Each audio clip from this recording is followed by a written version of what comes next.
இப்போ இருந்தது. அப்படியே அப்பி வச்சு இந்த நம்ம பேஸ்ட் தடவி அப்புறம் எப்படி இருக்கும், அப்பிட்டு எப்படி பார்த்தா சுருக்கமாக இருக்குல்ல, அந்த மாதிரி ஒரு பேஸ்ட் தடவி அப்பி வச்சு வந்த மாதிரி இருந்தது. ஒயிட் கப்பும் இல்லாமல் அவங்க ட்ரையெல்லாம் வந்து எப்படி கொஞ்சம் ஒயிட் ட்ரை இருந்துருக்கும். அதெல்லாம் நார்மலாக இப்போ அவங்களுக்கு வந்து இது கை கால் வராமல் போயிடும். அதனால் கை மட்டும் இப்படி இப்படி இப்படி இப்படி சொல்லுவாங்க.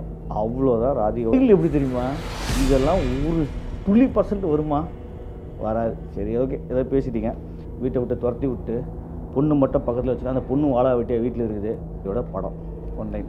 இது இவங்க கொண்டு போன ஃபஸ்ட் ஸ்டாப் எப்படி இருந்ததுன்னா, இந்த 3 பேர் நாங்கள் பார்க்குறப்போ இதெல்லாம் காமெடி போகிற போக்கில் ஒரு டைலாக்கு, போகிற போக்கில் ஒரு சிங்கம்புலிக்கு காமெடியெலாம் சுத்தமாக ஒர்க் அவுட் ஆகலை. பாலசர் அந்த பூ கட்டுறது அதுவும் சுத்தமாக ஒர்க் அவுட் ஆகலை. அருள்தாஸ் காமெடி அந்த காமெடி அது கொஞ்சம் நல்லா ஒர்க் அவுட் ஆகிடுச்சு.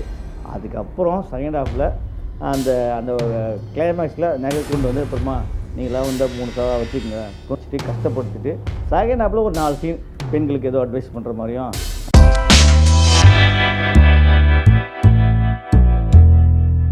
சிவகார்த்திகேயன் வழங்கி ராதிகா சரத்குமார் நடிப்பில் தாய் கிழவி படத்தை பற்றி தான் பார்க்க போகிறோம். தாய் கிழவி படம் பார்த்துட்டு வந்தோம்.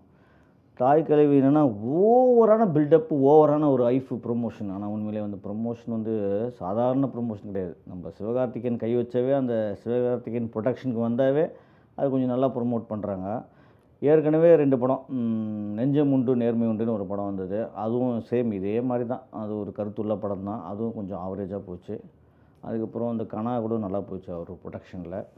இப்போ பார்த்திங்கன்னா இதுக்கு தாய் கிழவி பார்த்திங்கன்னா, ஆஹா ராதிகா சரத்குமார் நடிப்பு, இளவரசி, அதுவும் எம்ஆர் ராதா மகள், அவள் நடிப்பெல்லாம் பார்த்து நாங்களாம் மிரண்டு போயிட்டோம். கமலஹாசன் ஸ்ரீபிரியா பேசுகிறத பார்த்தா கமலே ஃபோன் பண்ணுறாரு, அந்த பொண்ணு என்னம்மா நடிச்சிருக்குமா அப்படின்னு.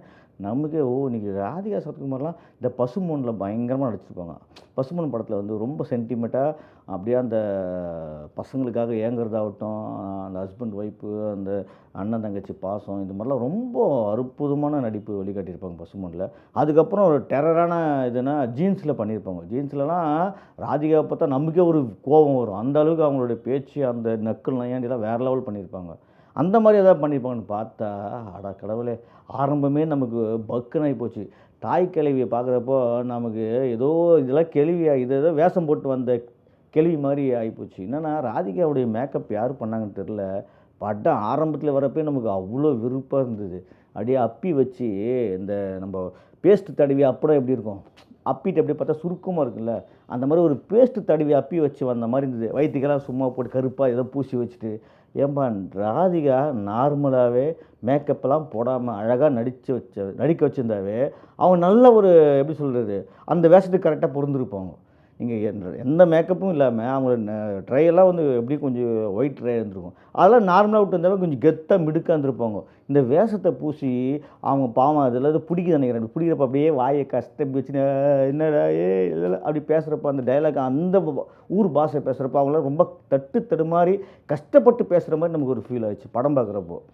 ஏன்னா ஒரு ஒரு மேக்கப்பு ஒரு இவ்வளோ பில்டப் கொடுக்குறீங்க, அந்த அம்மா அவ்வளோ வட்டி கொடுக்குறது, ஒரு கெத்து இருக்கிறீங்க, அந்த மாதிரி நந்த வர்றது வேணால் நல்லா இருக்குமே தவிர மற்றபடி இந்த மூஞ்சி சுருக்கம் இருக்கும்.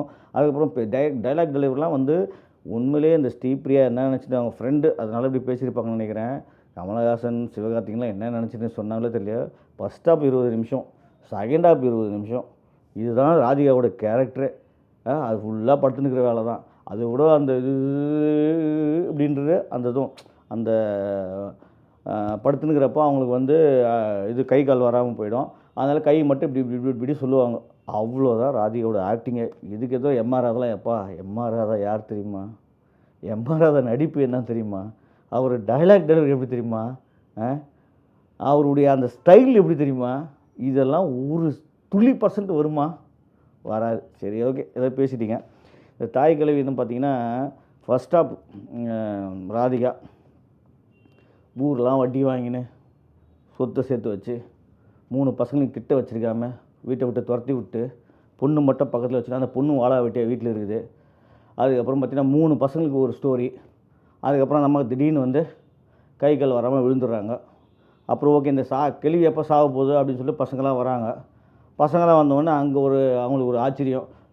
கேள்விக்கிட்ட ஒரு 160 சவரன் நகை இருக்குது, இந்த கேள்வியை காப்பாற்றினா அந்த 160 சவரம் உங்களுக்கு தான் வரும் அப்படின்னு கேள்வியை காப்பாற்ற துடிக்கிறாங்க. கடைசியில் கேள்வியை காப்பாற்றி அந்த சவரம் எடுத்தாங்களா இல்லையா, அந்த பசங்களாம் சேர்ந்தாங்களா இல்லையா, அந்த மருமங்களாம் சேர்ந்தாங்களா இல்லையா, மகளும் வாழ வெட்டி இருக்காங்க இல்லையா, அந்த பொண்ணு மாப்பிள்ளையும் சேர்ந்தாங்களா இல்லையா, இதுதான் கிளைமேக்ஸு தாய்கழியோட படம் ஒன்லைன். இது இவங்க கொண்டு போன ஃபஸ்ட் ஸ்டாப் எப்படி இருந்ததுன்னா, இந்த 3 பேர் யார், சிங்கம்புலி, அருள்தாஸ், பாலசரவணன், இந்த 3 பேருமே அவங்க வந்து அங்கே அவர் தொழில். இப்போ சிங்கம்புலி பார்த்தீங்கன்னா சவுண்டு, ஊராக போய் சவுண்டு போடுறவர். பாலசரவணன் பூக்கடை வச்சுருக்காரு. அவர் அருள்தாஸ் ஆட்டோ ஓட்டுறாரு. இந்த 3 பேருக்கு 3 ஸ்டோரி, 3 ஒய்ஃபு. ஆனால் இதை வந்து ஃபஸ்ட் ஆஃபில் இவங்க இந்த சீரியல் படம் பார்க்குறோம்ல, நம்ம டிவியில் சீரியல் பார்ப்போம்ல, அந்த மாதிரி ஸ்டோரி. அதுவும் சில பேர்லாம் சொன்னாங்க, சிங்கமொழி காமெடியெலாம் ஊந்து சிரிச்சையோ, நாங்கள் பலாசில் படம் பார்த்தோம், ஒருத்தவங்க கூட சிரிக்கல. தேட்டரு ஃபஸ்ட் ஆஃப் ஒரு 1.25 மணி நேரம் இப்படி சைலண்ட்டாக பார்த்துட்டு இருந்தோம் நாங்கள் பார்க்குறப்போ. இதெல்லாம் காமெடி போகிற போக்கில் ஒரு டைலாக்கு, போகிற போக்கில் ஒரு சிங்கம்புலிக்கு காமெடியெலாம் சுத்தமாக ஒர்க் அவுட் ஆகலை. பாலசர் அந்த பூ கட்டுறது அதுவும் சுத்தமாக ஒர்க் அவுட் ஆகலை. அருள்தாஸ் காமெடி அந்த ஆட்டோ ஓட்டுறது அதுவும் சுத்தமாக ஒர்க் அவுட் ஆகலை. ஃபஸ்ட் ஆஃப் ஃபுல்லாகவே வெறுப்பு, தாய் கல்வி நொண்டி கல்வி மாதிரி பார்த்துட்டு இருந்தோம் படத்தை. அதே அப்புறம் செகண்ட் ஹாஃப் கொஞ்சம் சுமாராக போகுது. எப்படி போகுதுன்னா, ஹாஸ்பிட்டலில் அந்த டாக்டர் வந்து அட்வைஸ் பண்ணுறதாகட்டும், ஒரு அம்மாக்காக உடனே வந்து ஆம்புலன்ஸில் வந்து ஒருத்தன் உயிர் போகிறதுக்காக வெயிட் பண்ணுறப்போ அந்த சீன் கொஞ்சம் நல்லா இருந்தது. அப்புறம் இளவரசு இந்த நகைலாம் ஏன்டா தேடுறாங்கன்னு சொல்லிட்டு அவர் ஒரு சீன் போடுவார் பாருங்க, அந்த இளவரசுடைய காமெடி அது கொஞ்சம் நல்லா ஒர்க் அவுட் ஆச்சு. அதுக்கப்புறம் செகண்ட் ஹாஃபில் அந்த அந்த கிளைமேக்ஸில் நகை கொண்டு வந்து, அப்புறமா நீங்களாம் வந்து 3 சவா வச்சுக்கோங்க, பொண்ணுன்னா கொஞ்சம் சேர்த்து வைக்கணும் அப்படின்னு போகிற போக்கில் ஒரு டைலாக் சொல்லிட்டு போகிறதாகட்டும். இந்த மாதிரி செகண்ட் ஹாஃபில் ஒரு 3 சீனு கொஞ்சம் நல்லா இருந்ததுனால இந்த தாய் கழுவி தப்பிச்சிச்சு. இல்லைன்னு வச்சிங்களேன், இந்த தாய் கழிவெல்லாம் வந்து இருக்கிறதுல ரொம்ப ஆவரேஜ் படமாக போயிருக்கோம்.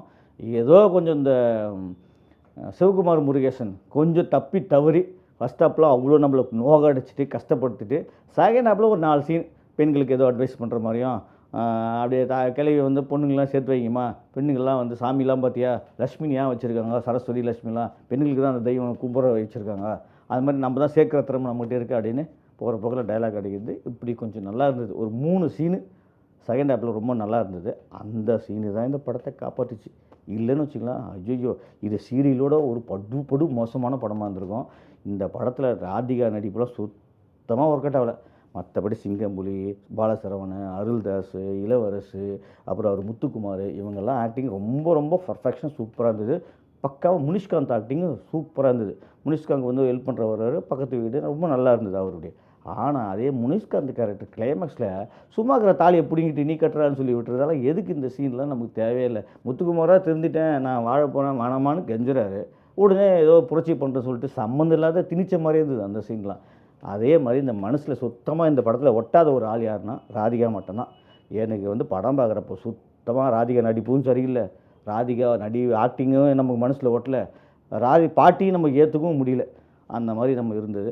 மற்றபடி சிவகுமார் முருகேசனுடைய அந்த திரைக்கதை வந்து கொஞ்சம் நல்லா இருந்தது. அந்த சாமியார் விளக்கேற்றுறது, அதுக்காக வெயிட் பண்ணுறது, அதெல்லாம் கொஞ்சம் அப்போ தான் அதான் அங்கங்கே தெளித்த மாதிரி அங்கங்கே சில காமெடியில் தெளித்து வச்சுருந்தாரு. இதெல்லாம் புரிஞ்சு நம்ம சிரிக்கணும். டக்குன்னு போய் ஆஹா ஓலாம் சிரிச்சிட முடியாது.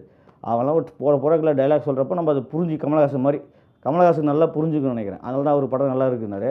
கமலஹாசன் அளவுலாம் நமக்கு அறிவு கிடையாது. அதனால் வந்து போகிற போக்கில் சில காமெடிகள் இருக்கும், அதெல்லாம் நம்ம தானாக புரிஞ்சுன்னு சிரிக்கணும். மியூசிக் நிவாஸ் பிரசாத் மியூசிக் ரொம்ப சூப்பராக இருந்தது. பாடல்கள்லாம் வந்து ஓரளவுக்கு ஓகே நல்லா இருந்தது.